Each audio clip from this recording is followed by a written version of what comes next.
It's the OG fact checker here to give you a juicy tidbit of history that is verified. For this post, I'll focus on a U.S. Navy ship's namesake, who never served in the military but has been celebrated every Black History Month. The title of her famous 1851 speech is the title of an equally famous book written 130 years later by an educator and feminist who refused to capitalize her pen name. The Department of the Navy has commands upon commands. There are a few that play an interesting and unique role in the maritime space.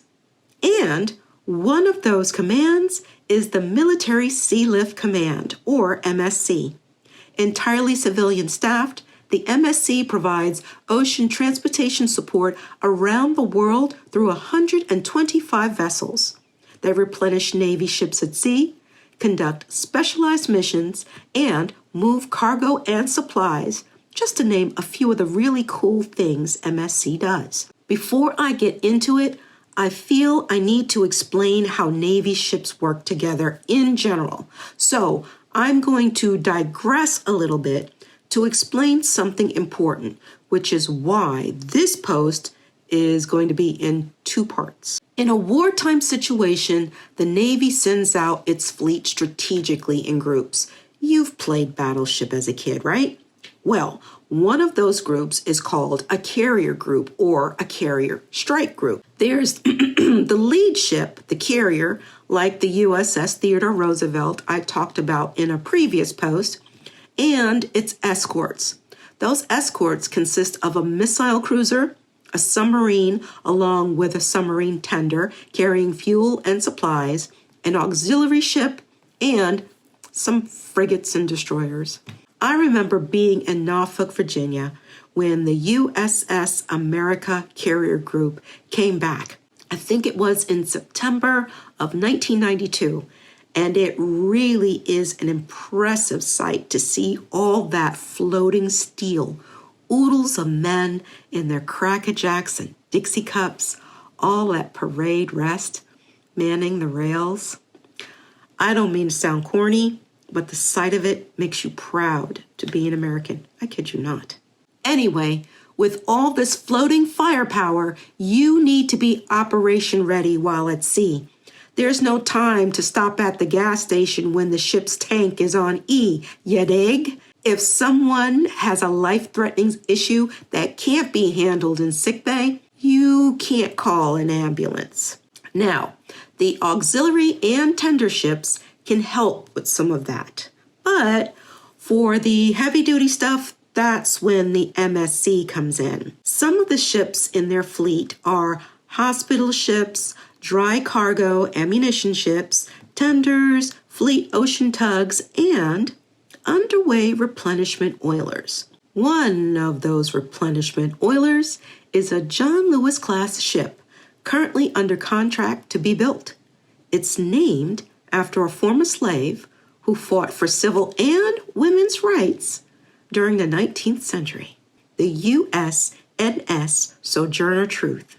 Sojourner Truth was born in 1797 and was given the name Isabella Baumfree as a slave in Ulster County, New York.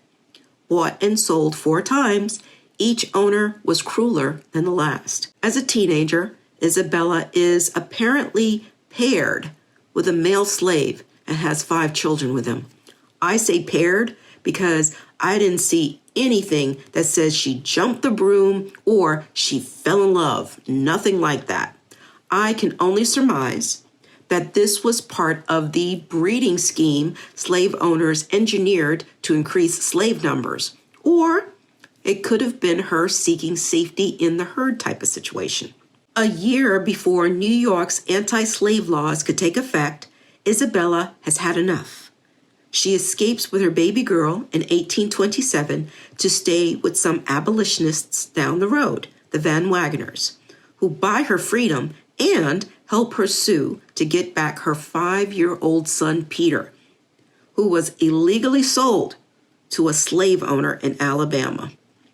In 1828, she moves to New York City with her children, finds work with a minister, and starts participating in the religious revivals that have become popular.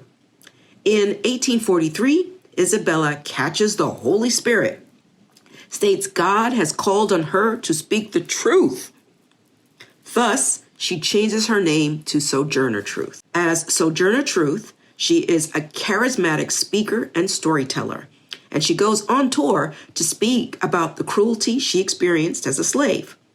She hobnobs with big-name women suffragettes like Susan B. Anthony and Elizabeth Cady Stanton, and with abolitionists Frederick Douglass and William Lloyd Garrison. Unable to read or write, she tells her story to Olive Gilbert, who publishes it in 1850 under the title The Narrative of Sojourner Truth, and she lives off the proceeds of that book.